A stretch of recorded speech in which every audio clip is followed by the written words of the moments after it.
What are words anyway? Okay. Hello, welcome back to my channel. I'm Samantha Brunson, also known as Bubble Clubhouse. Today we are diving into the top trends from Copenhagen Fashion Week 2025 and how they overlap with what I saw when I was at Vogue Knitting Live and A Time to Remember in New York this January. Like, what is time? This year's been 5 years long. More importantly, I'll break down how, whether you're a knitter or crocheter, you can take these high fashion trends and turn them into wearable, stylish projects. Whether you're a beginner looking for inspiration or an experienced maker who's ready to experiment, this video is going to be your guide to bringing the runway to your project queue. So let's dive in. Okay, so first up, black and white is not so black and white anymore. Designers at Copenhagen Fashion Week took neutrals to the extreme, pairing shades of white with deep, moody blacks. And the takeaway, white isn't just for summer, it's a year-round staple. It's important to remember that there are so many shades of white and black available to us makers today, from crisp whites to warm and cream ivories versus deep charcoals to inky midnight blacks. There is a whole spectrum that we get to play with.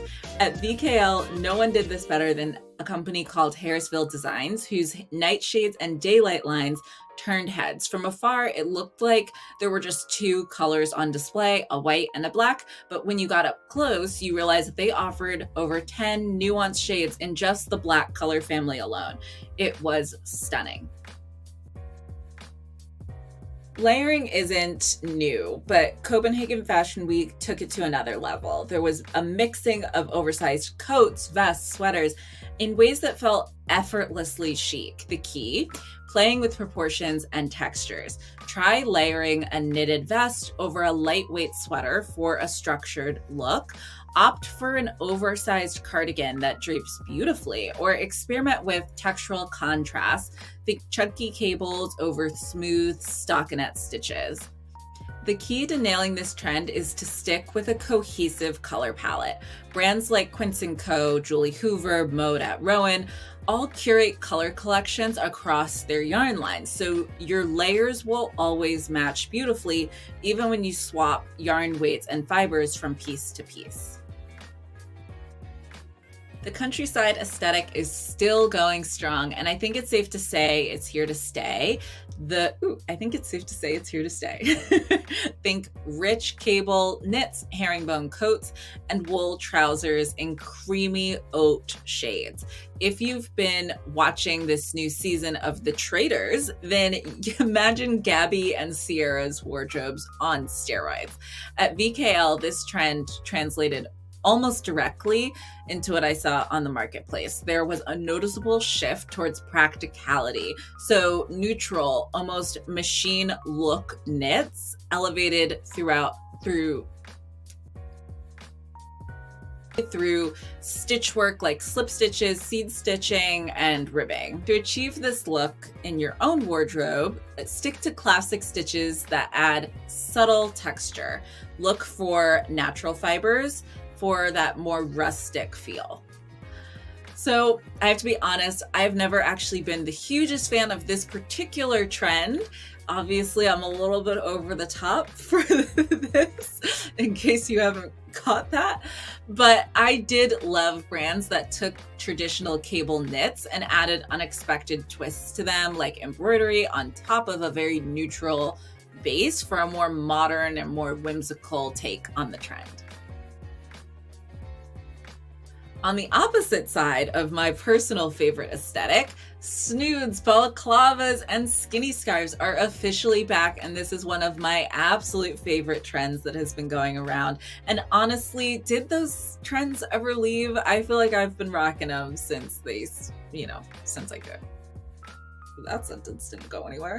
They're an easy way to add warmth and a pop of color to your look. Skinny scarves and balaclavas were everywhere at VKL this year. They're fun, quick projects that add an instant style boost.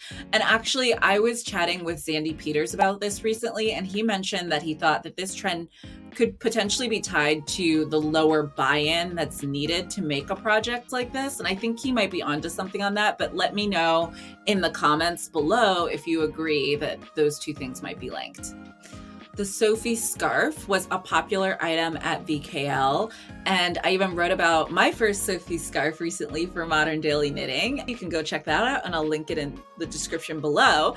And did you see that AOC is now a knitter now, and she was recently spotted wearing her Sophie scarf at a yarn shop in Brooklyn. And I know I'm about to sound like I'm right off of the set of Mean Girls, but I saw AOC wearing a Sophie scarf, so I started making a Sophie scarf too. But honestly, AOC, if you ever want to hang out and knit together sometime, just hit me up. It's totally fine. It's casual. I will act so normal. So normal. Okay, moving right along. If you love texture, then this next trend is going to be for you. Fringe dominated Copenhagen Fashion Week. It was showing up on coats, bags, and tops, both on the runway and in the street style photography looks that were popping up. You can add fringe to scarves and shawls for a touch of movement super easily without having to find a pattern that specifically incorporates fringe. It's very easy to add fringe to almost anything. Funnily enough, is funnily a word? Let me know. I always say funnily and I feel like it's not a thing. So, but funny enough, I didn't think I saw fringe at VKL this year when I was going through all of these trends. And then I went through my photos and bam, this image just popped up. So I apologize. I don't know the person to link them or to tag them. If you spot them and you recognize them, please let me know in the comments and I can go in the description and tag them.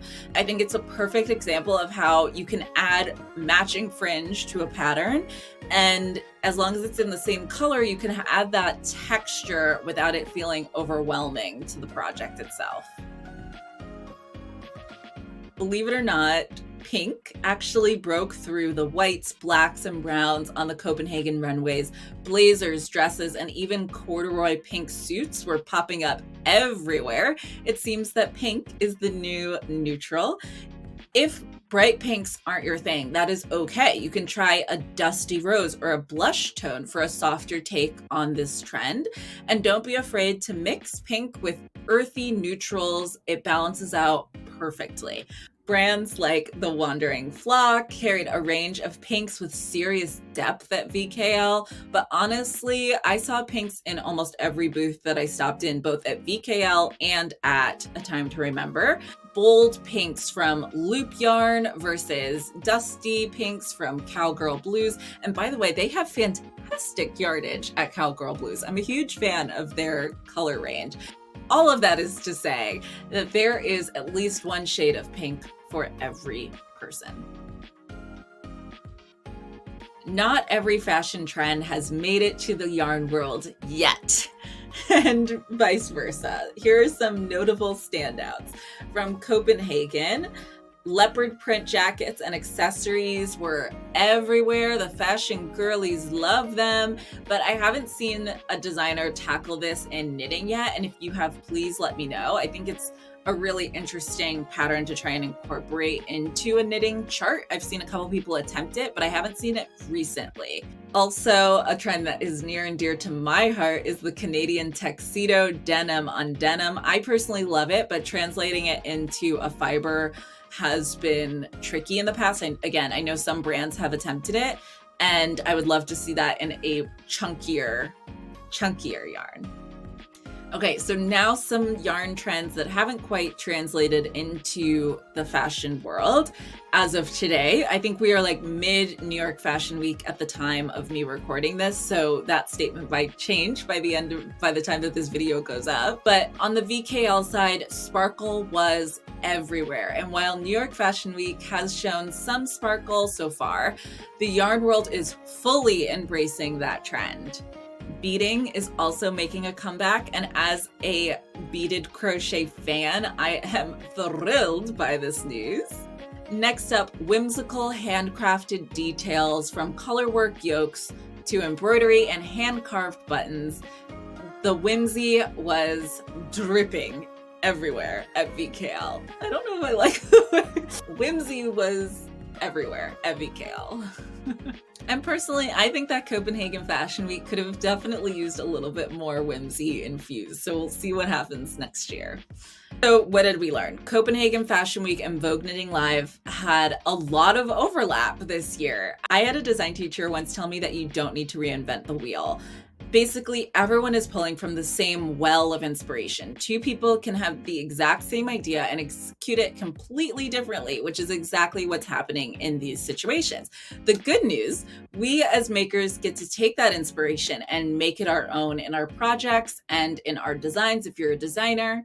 Which trends are you most excited to try? Are there any new projects that you're planning on adding to your queue based on what you saw at VKL or at a time to remember?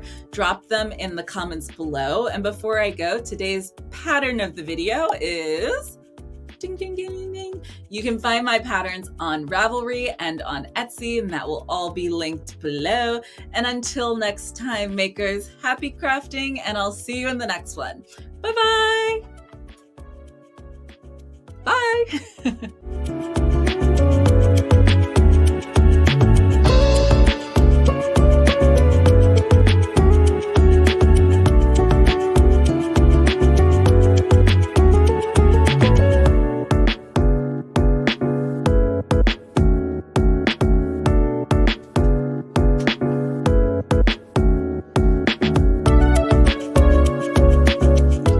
I think I'm way funnier than I actually am.